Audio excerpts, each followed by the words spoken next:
I think a lot of what people have been seeing is that they've been being lied to, whether it's, governmental data, kind of like we riffed on a little bit earlier, the Twitter files coming out, when Elon bought Twitter, now X.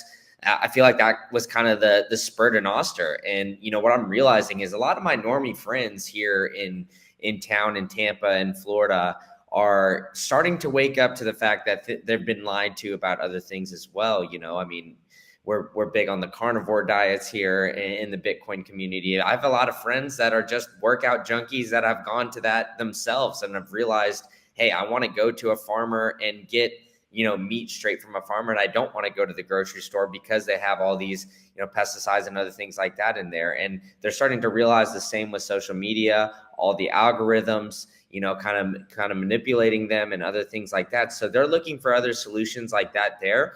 They're just not really realizing that it's really based on like the monetary incentives of the fiat system just yet.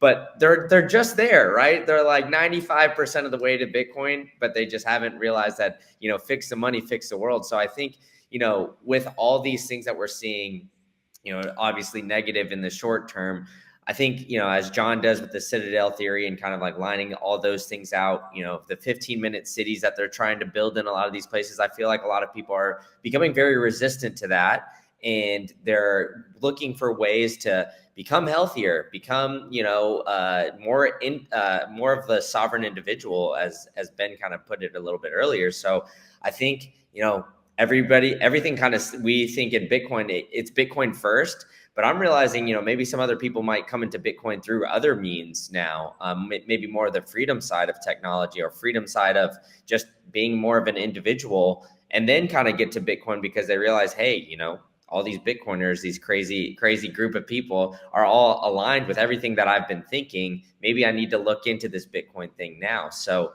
I think there's just so many tangential things to Bitcoin now that, when I first got into it, I never really would have thought it took me down this rabbit hole, but it really has. And I think, people are going to be coming at it from so many different angles. And I think that's the beauty of Bitcoin in this cycle.